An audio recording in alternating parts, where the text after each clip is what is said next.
Hello, everyone, and welcome back to the Mystery Theory.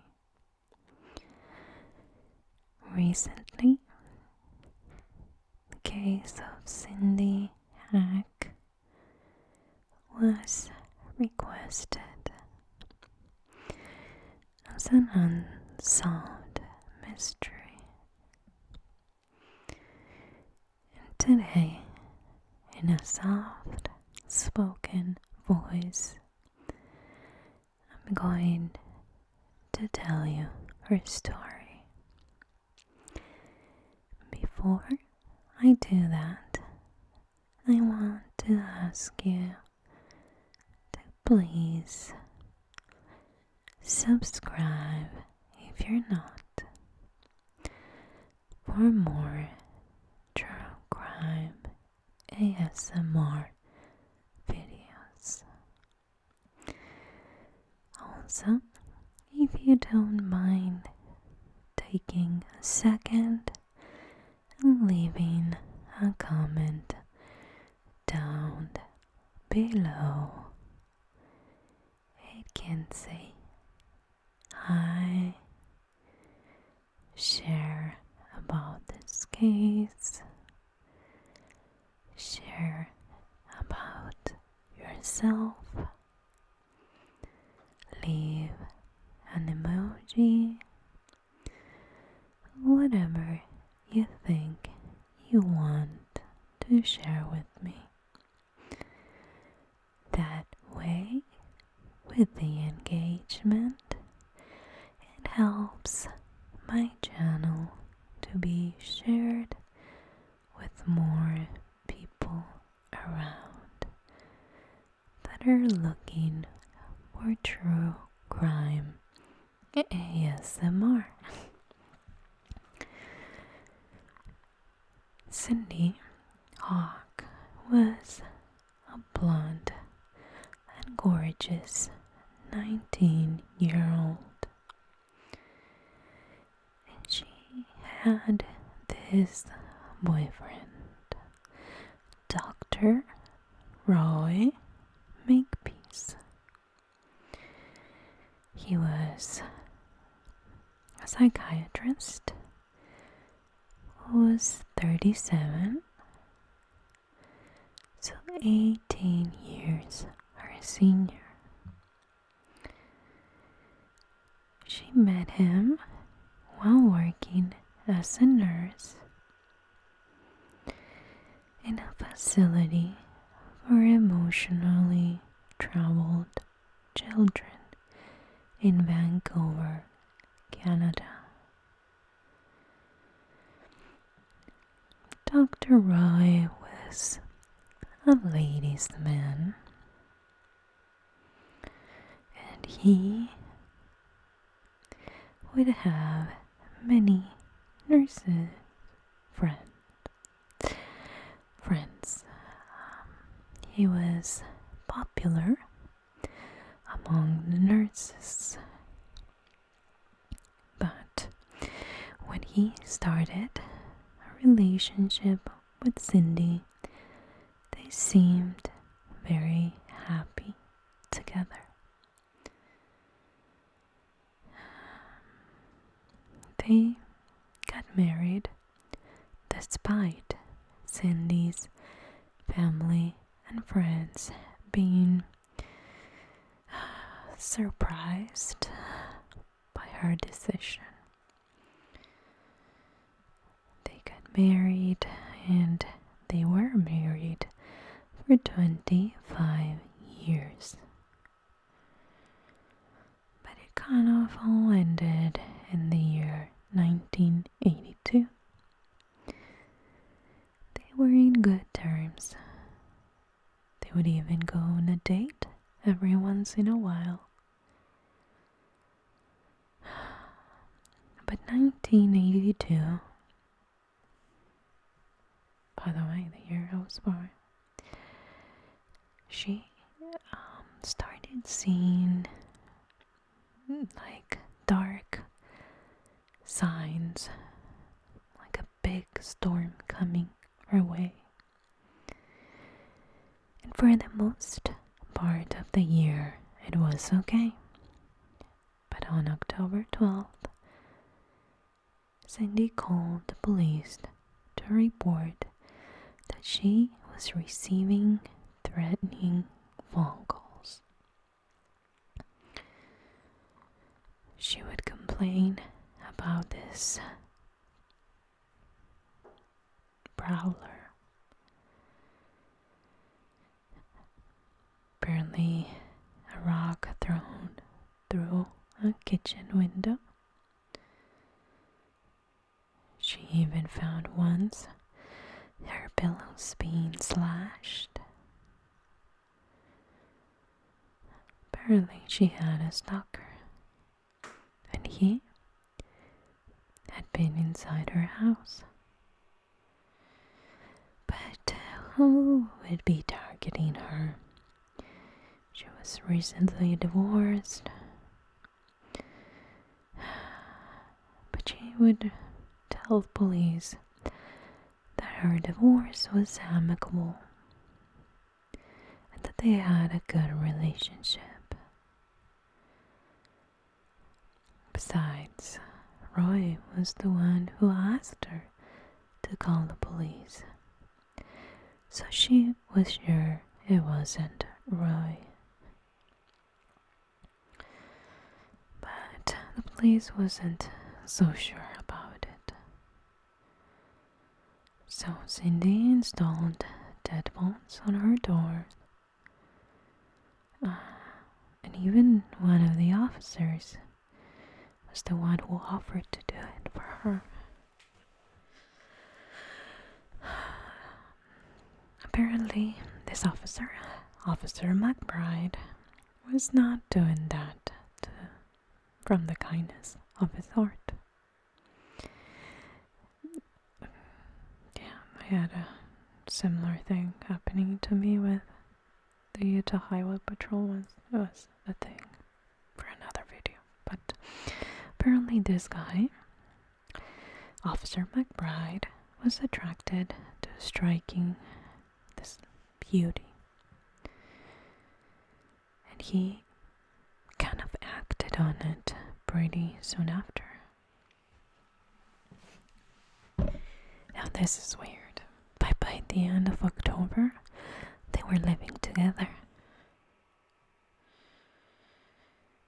But having a police officer living there didn't discourage the stalker. In mid-November, Cindy found a picture of a corpse under the windshield of her car. Then her telephone line was cut.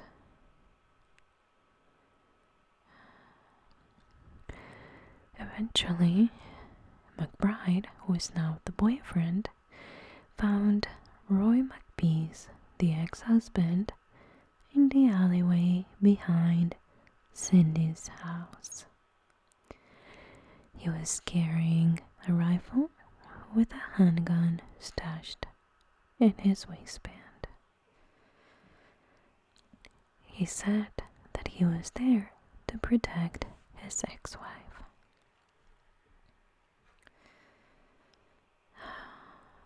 By early December, she asked her new boyfriend and police officer, McBride, to move out. But things escalated with the phone calls, letters, with pictures and horrible things in them. But it was just words and pictures, and nothing was harming her physically. Until January 27th, 1983. That day, officers responded to a call from Cindy's house and found her unconscious in her garage. She later told the police that she answered a knock at her back door and that this man grabbed her and dragged her to the garage. There was a second man waiting.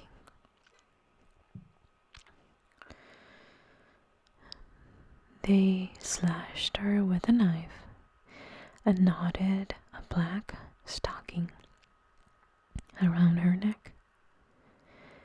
It was so tight that she passed out. She mentioned that they sexually assaulted her with the handle of a knife. She had no serious injuries other than cuts to her arms and legs.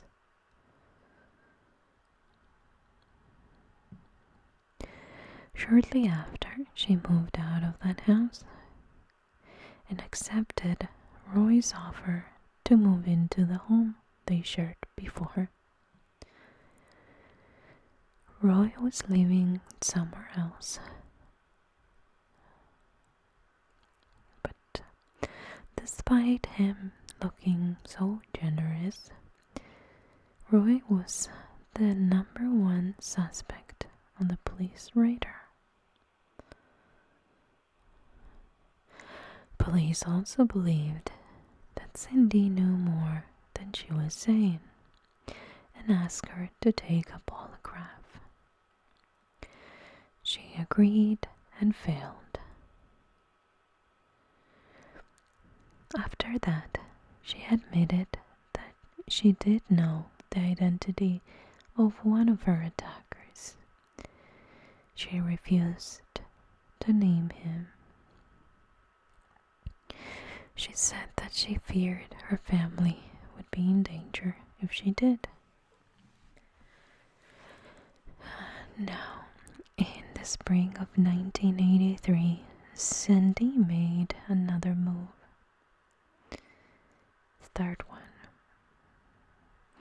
To kind of escape her stalker. But the call started again. She moved a fourth time and they kept happening. She was so mentally unstable at that point and so scared that Roy suggested that she take a vacation to go visit her brother and that he'd pay for it. Cindy spent nearly a month in Indonesia. She escaped 18 months of terror. As soon as she came back to Canada, her stalker started up again. On August 22nd, 1983, she received a letter that arrived at her workplace. Then, 2 months later, a strangled cat was placed on her lawn, along with a note that read, "You're next." 2 weeks after that, someone trashed her garden. More letters, more cats killed. And her ex-boyfriend, Pat McBride, suggested that she hire a private investigator.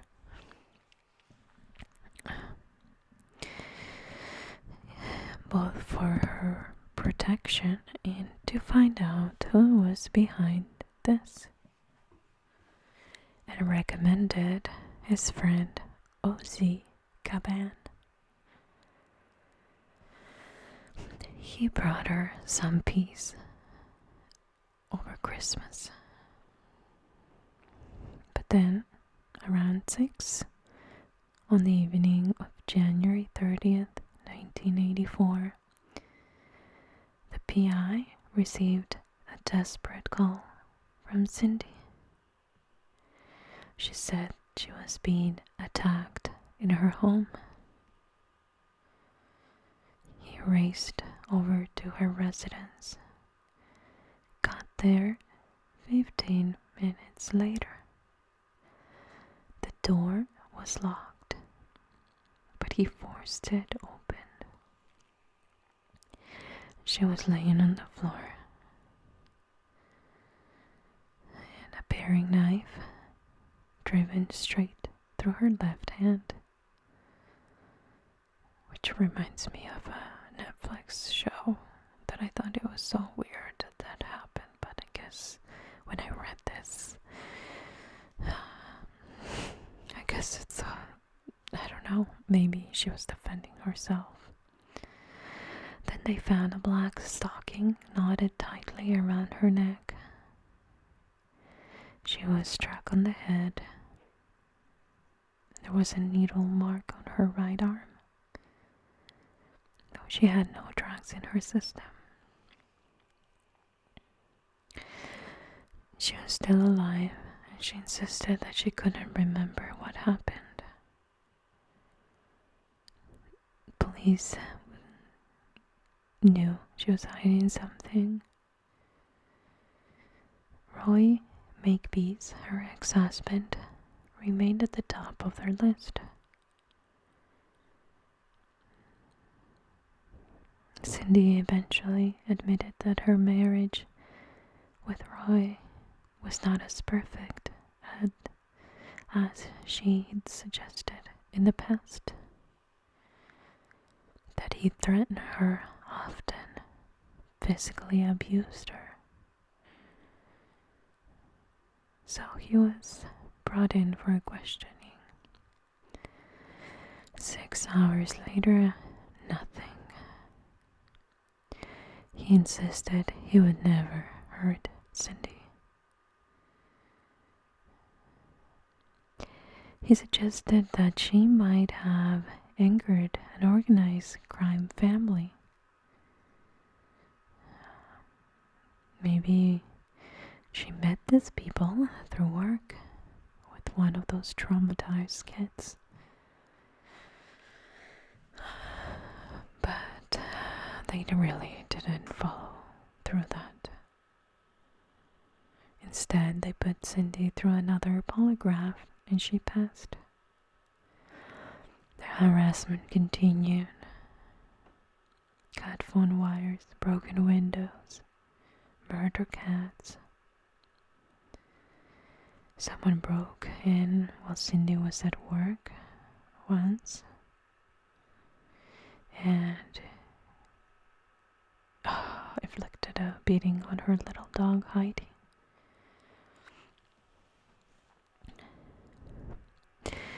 When was called to investigate this incident, the PI found sexually explicit birthday notes and a cigarette butt of a brand that Cindy did not smoke.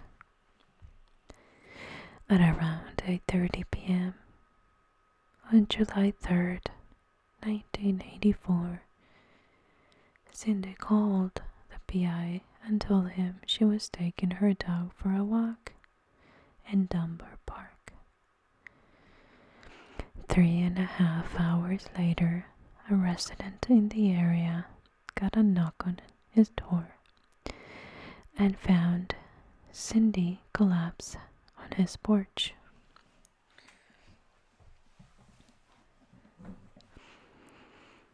A black stocking knotted tightly around her neck was present.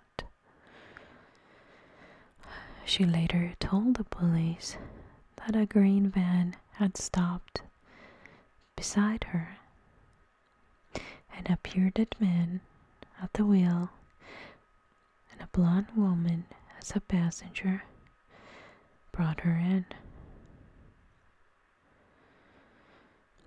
A physical examination found 2 needle marks on her arm, but no drugs in her system. By now, detectives were beginning to have their first doubts about her stories. It was bizarre, frequent attacks, random strangers. But the PI still believed Cindy, and in August of 1984, he brought Cindy to a hypnotist. The first session uncovered nothing, but the second one brought a stunning revelation. Cindy remembered that she had once witnessed a double homicide. During the third visit, she revealed that during a 1981 trip with Roy, he had murdered and dismembered a young couple. Now, this was huge. So, when investigated, it turned out to be a lie. Cindy's sister Melanie was also on the trip with them, and she didn't experience any of that while on the trip. They investigated missing people cases from Thormanby Island, but there was nothing. Cindy was making things up, according to them. The harassment continued, the phone calls continued, and she was in depression, losing weight, isolating herself from friends and work colleagues. Family was afraid she would self-harm. In June of 1985,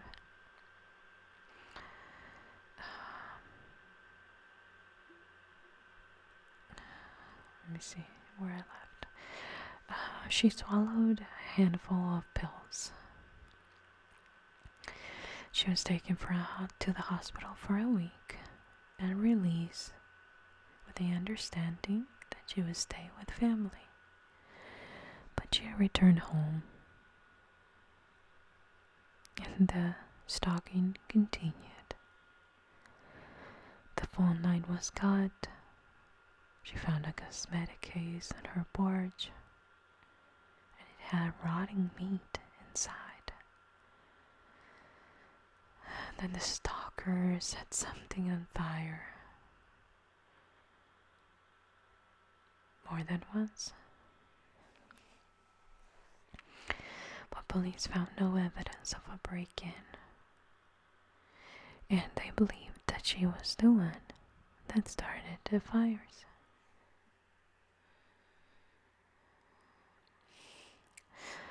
The cops also had a week-long surveillance thing going on,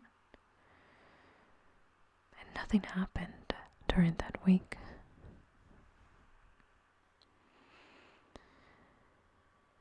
So,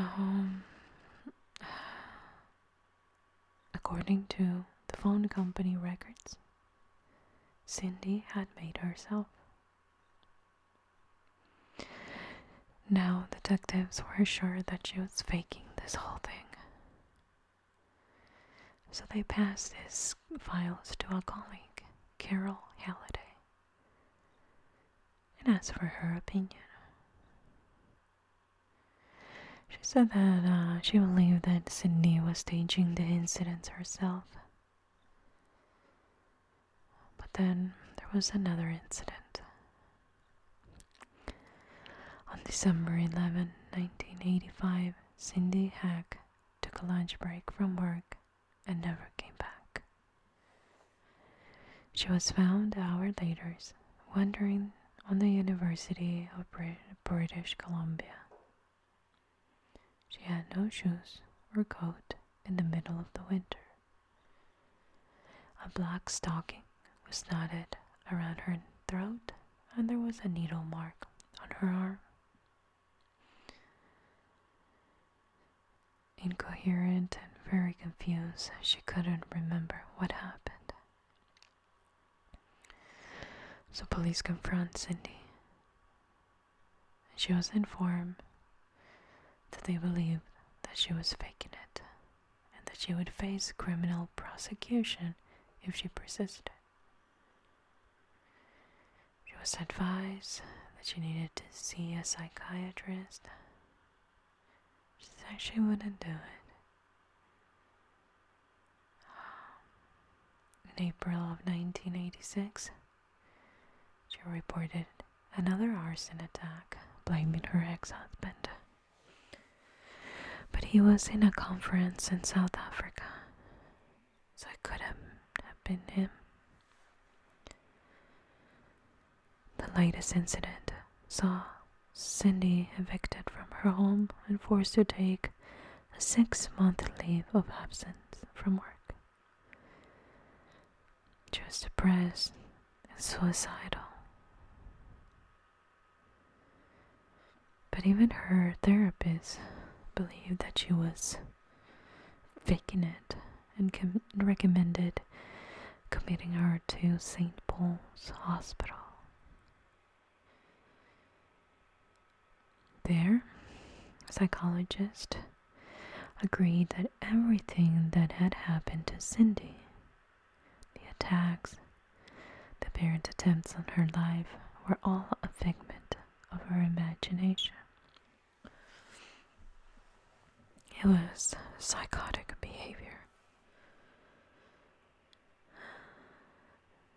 She was probably not even aware of what she was doing. Maybe she had multiple personality disorder, and one of those personalities tormenting another one. It was a good theory.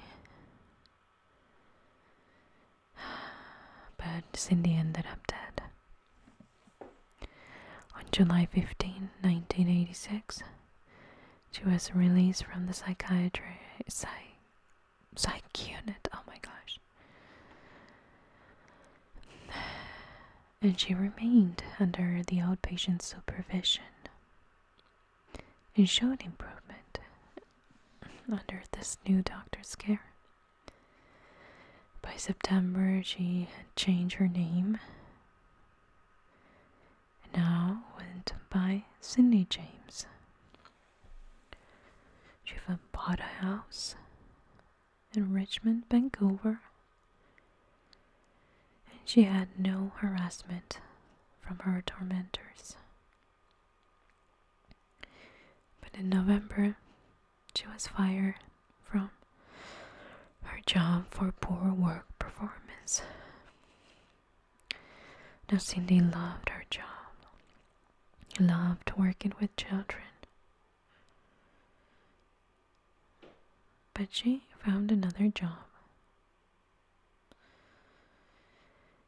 The stalker was a thing of the past. Then, in late August 1987, Cindy reported that someone had cut a screen at her house and pried open a window. Then a month later, she reported a broken window. On February 1988, an attempted break-in to her basement. And around midnight on October 26, 1988, the private investigator was awakened by an alarm installed at the home of his client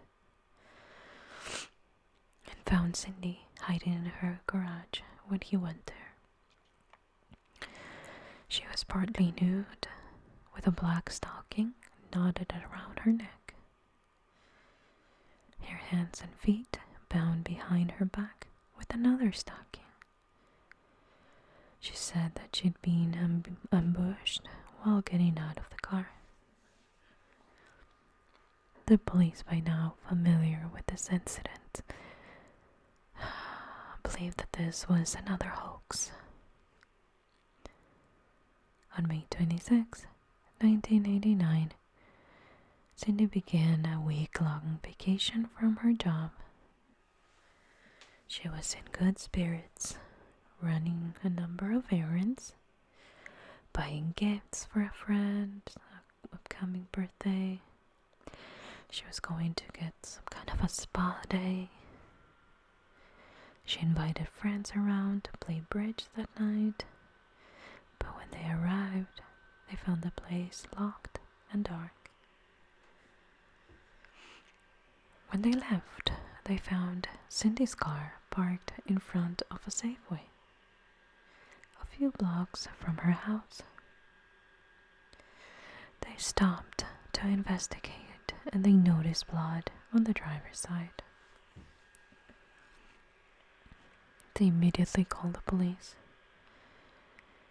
The police was looking for Cindy James. They looked for a week. And then some construction workers found her body in an abandoned house about half a mile from the car had been discovered. Cindy sadly was lying on her side, fully clothed, her hands and feet tied behind her back with a black stocking. There was a needle mark on her arm. But this time she had something in her system.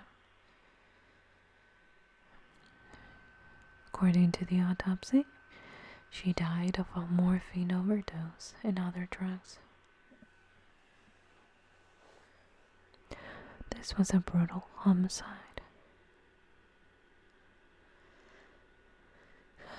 But police believe that this was suicide.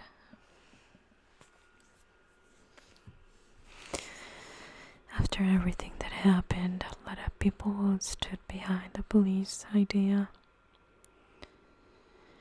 Police had been dealing with her for 7 long years, investigating 100 separate incidents in the time.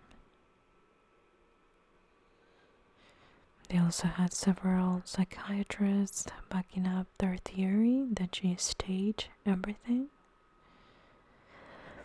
But the condition that they found Cindy's body was just simply not backing up suicide.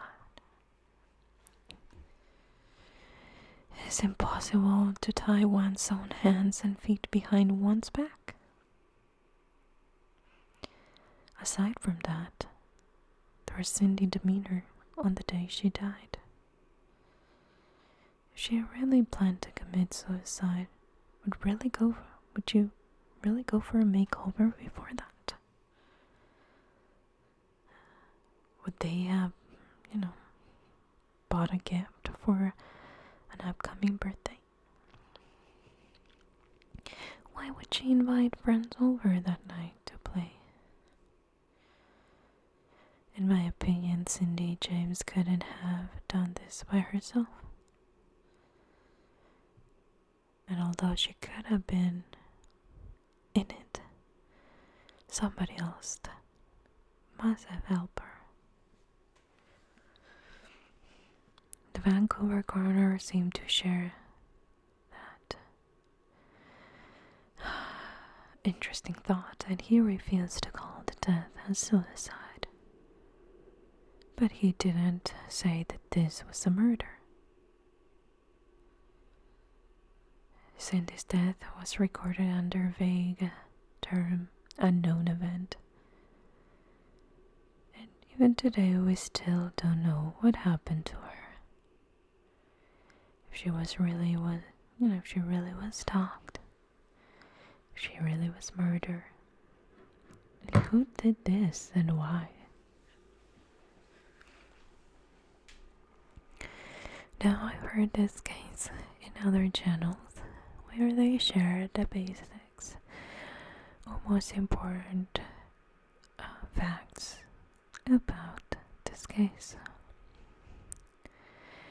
If there is something that I might add here is that the number one problem with this the police not believing that she was being stalked is that it could totally be something neurological, like some kind of mental health, maybe a multiple personality disorder. And if you ever watch the movie Split, you know, the same guy with different personalities and how he could hurt himself and stuff like that. If you really dive into that disorder, you know that it's not like that. It's not as serious as that. It's a serious illness, but it's not as it's described in that movie. However, her husband was a psychiatrist, and therefore, you know, a doctor who had the ability to get to those medicines. And listen, she could have gotten her herself too. She was a nurse. But I don't think she faked it all the way. I have everything closed, but the helicopters are back. They hate my guts. They really do hate me. Every time I walk by a neighbor and say, hey, John, or hey, Chris, or hey, as soon as the helicopter leaves, it's like, yeah, it's finally a good day since the helicopters are not here. It's getting old. Anyways, before I was rudely interrupted, I think that she had some kind of a mental illness, maybe multiple personality disorder, and mixed with other things, or maybe with medicine that was affecting the way that she reacted to her illness, and maybe even medicine. I also agree that somebody must have helped her. And if not, I shared a case about this guy that put himself in a suitcase, and he was trained. I think he was in the CIA or something like that, and he was trained to fit in things like that. And the way that case went and everything, I can assure you that if there's something in the mind of a person, I guess there could be a way that they can plan the whole thing to make it look a certain way. I just don't think that there is a stalker smart enough to really get away what he was getting away with. Now, was her husband helping her when she was having an episode and maybe something went wrong? That's another possibility. But is it really possible that she did all this by herself? Well, I'm gonna tell you that if she did, she had some serious mental illness or something, because I've read enough about people with multiple personalities disorder, and when they are this other person that lives within them, they sometimes, and that's key, they sometimes do things that are very unlikely that a person in the right mind could do. And I'm talking about physical things. You know how people that are blind, have a different hearing, or with the touch, or this. It's almost like when you're born that way, or when you have something different, then your body adapts and does things that maybe not everyone would. So hey, it's possible that somebody did this to her. But if that person is still not caught, and if that person, there's no trace behind that stalking or those stalking incidents, I just can't really understand how I was able to do for this for so many years. Kill her and then never be even caught. A true unsolved mystery. Let me know what you think in the comments down below. Remember to come back next week for a whispered true crime video. Talk to you guys